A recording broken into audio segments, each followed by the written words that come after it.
সবজির দাম বিভিন্ন সবজি প্রতি কেজি বিক্রি হচ্ছে 20 থেকে 30 টাকা দরে। এ নিয়ে আরো জানাতে মহাস্থান পাইকারি এই সবজির বাজার থেকে যুক্ত হচ্ছেন মাজেদুর রহমান। মাজেদ, জানতে চাই যে কোন কোন সবজির দাম বাড়তি এবং দাম বাড়ার কি কারণ বলছেন বিক্রেতারা?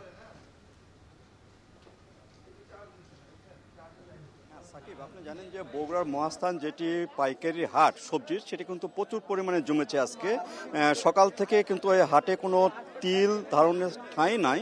এখানে বিভিন্ন ধরনের সবজি কিন্তু পাওয়া যায় পাইকারি, আর এই পাইকারি সবজিগুলো নিয়ে যায় ঢাকা সহ বিভিন্ন জেলাগুলোতে। এই পাইকারি সবজিগুলো কিন্তু যায় অন্য অন্য জেলাতে, এবং আজকের যে পাইকারি সবজির দাম সেটি কিন্তু গত কয়েক হাট থেকে একটু বাড়তি। গত কয়েক হাটে যে বাঁধাকপি দেখা যাচ্ছে, সে বাঁধাকপিটা বিক্রি হয়েছে 5 টাকা থেকে 10 টাকা, কিন্তু আজকে কিন্তু 15 থেকে 20 টাকা বাঁধাকপি, বড় বড় বাঁধাকপি যেগুলো সেগুলো। আর কফি আজকে কিন্তু 25 টাকা কেজি দরে বিক্রি হচ্ছে, যেটি কয়েক হাট আগেও, অর্থাৎ 15 দিন আগেও কিন্তু সেই কপিটা 10 থেকে 12 টাকায় ফুলকপি পাওয়া যেত। এইভাবে কিন্তু আজকে যে বাজারে সেটা কিন্তু পাইকারি হচ্ছে। আর শিম বিক্রি হচ্ছে আজকে 30 টাকা কেজি দরে। আর প্রতিটি লাউ এখানে যেটা আছে লাউ, সেটি বিক্রি হচ্ছে 40 থেকে 50 টাকা প্রতিটি লাউ বিক্রি হচ্ছে। আর এখানে অন্য অন্য যে সবজিগুলো রয়েছে সে সবজির দামও কিছুটা বাড়তি। এখানে মূলা আজকে বিক্রি হচ্ছে 25 টাকা কেজি দরে মূলা বিক্রি হচ্ছে। আর যে মূলাটা কিন্তু 3 থেকে 4 টাকা কেজি দরে পাওয়া গেছে কয়েকদিন আগে।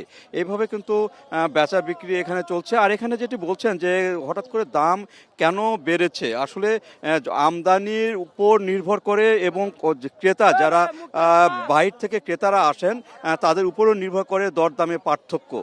সেই ক্ষেত্রে কিছুদিন আগে যে দামটা খুবই কম ছিল, বর্তমানে কিন্তু সেই দামটা কিন্তু উঠেছে। আর এই দাম একটু বেশি হওয়ার কারণে কিন্তু উপকৃত হচ্ছে কৃষক। তারা বলছেন যে মাঝখানে যে দরটি ছিল সেই দরটি কিন্তু খুবই কম ছিল, সেখানে কৃষকের একটা লোকসানের বোঝা গুনতে হচ্ছিল, কিন্তু সেই ক্ষেত্রে কিন্তু কৃষকরা এখন বর্তমানে যে দাম সেটি কিন্তু তারা বেশ ভালোই বলছেন। তারা বলছেন যে এই দাম থাকলে তাদের যে লোকসান, সেই লোকসান কাটিয়ে কিন্তু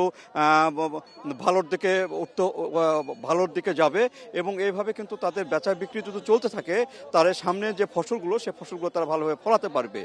আর এই ভোক্তারা যেটি বলছেন যে কয়েকদিন আগে যে কম দাম ছিল সেটি কিছুটা বাড়ার কারণে তাদের একটু কিনতে অসুবিধা হচ্ছে, তবে খুব যে বেশি হয়েছে এমনটিও নয়। তো সাকিব, এমনই দাম দর ছিল বগুড়ার মহাস্থান হাটে সবজি বাজারে। বগুড়ার পাইকারি বাজারের খবর জানাচ্ছিলেন মাজেদুর রহমান।